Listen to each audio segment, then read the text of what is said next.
The night was quiet, almost too quiet. It was the kind of silence that makes you feel like something is wrong, even when everything looks normal.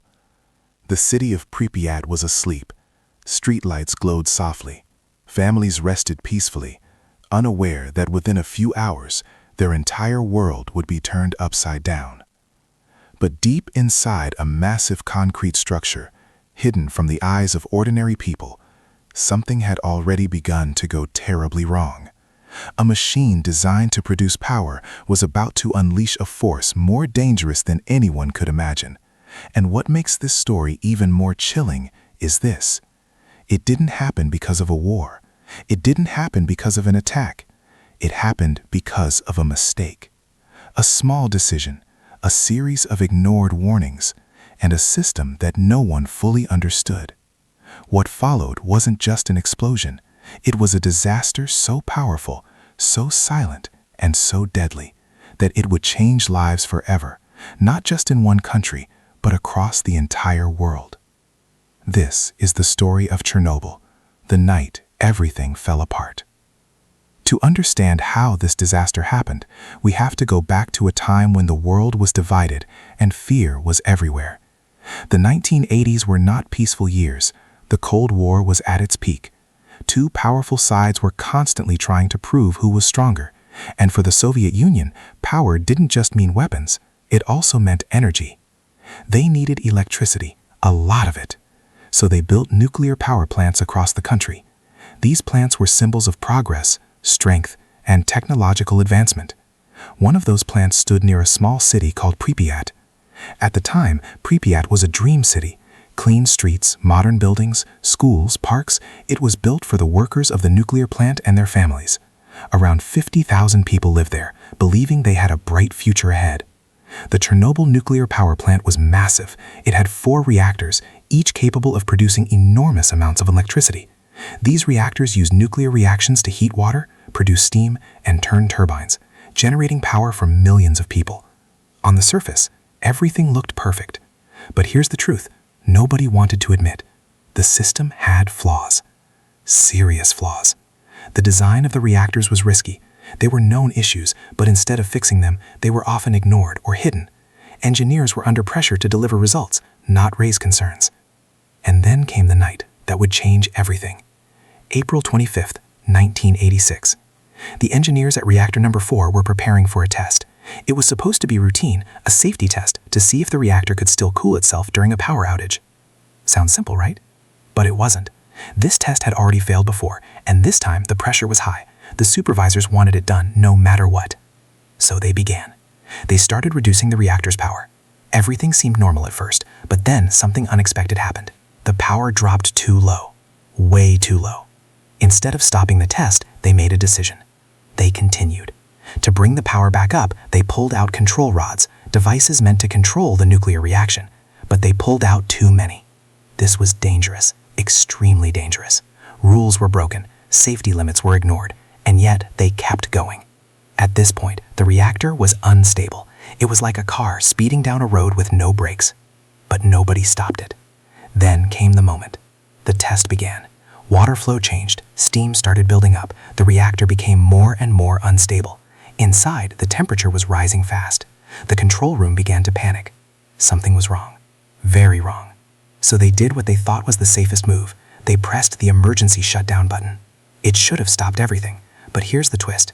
It didn't. Instead of calming the reaction, it made it worse. The design of the control rods had a fatal flaw. When they were inserted, their graphite tips actually increased the reaction for a brief moment. And that moment was enough. The reactor surged, power levels skyrocketed beyond control. And then, boom, a massive explosion ripped through the reactor. The force was so powerful that it blew the heavy concrete lids straight into the air. The building was torn apart, flames shot into the night sky. But this wasn't just an explosion, it was something far more terrifying.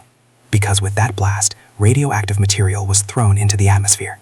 Invisible, deadly, unstoppable. The people nearby had no idea.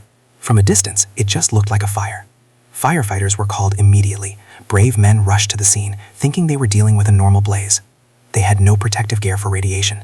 No one told them the truth. They climbed onto the burning reactor, trying to put out the flames, But what they were really fighting was something they couldn't see. Within hours, they began to feel sick. Their skin burned, their bodies weakened, but they kept going because they didn't know. Meanwhile, in the city of Pripyat, life went on as usual. Children played outside, families walked the streets, no warnings were given. Radiation was already spreading through the air, and nobody told them. It wasn't until 36 hours later that the evacuation began. Imagine that. A deadly cloud had already covered the city, and people were still living their normal lives. When the announcement finally came, it was calm and controlled. Temporary evacuation, they said. People were told to pack lightly, as if they would return in a few days. But they never came back. Not ever. Pripyat became a ghost city overnight. Empty homes, abandoned toys, silent streets frozen in time. But the disaster didn't stop there. The fire at the reactor continued burning for days. Helicopters flew overhead, dropping sand and chemicals to contain it. Thousands of workers were brought in to clean up the mess. They were called liquidators. Many of them knew the risks, but they went anyway, because someone had to. Some of these men climbed onto the reactor roof to remove radioactive debris. They had only seconds to work before the radiation became too much. Seconds. That's all they had. Others dug tunnels beneath the reactor to prevent an even bigger explosion. And then came one of the most dangerous missions of all. Underneath the reactor was a pool of radioactive water. If it reacted with the molten core above, it could cause another explosion, one even worse than the first. The only way to stop it was to drain the water. But to do that, someone had to go inside. Into the darkness.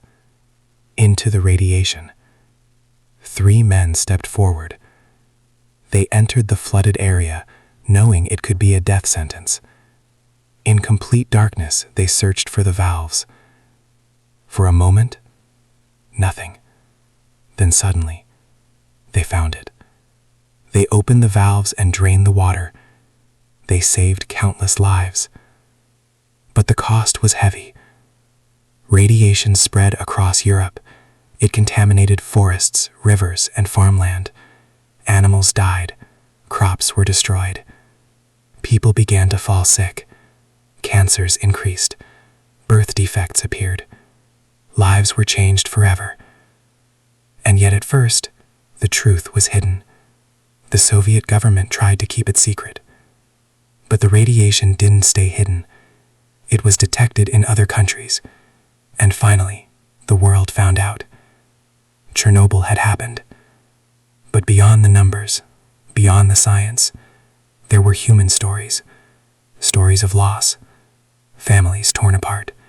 Firefighters who went to work and never came home. Parents who had to leave everything behind. Children who grew up without understanding why their world disappeared overnight. Some people returned years later, unable to let go of their homes.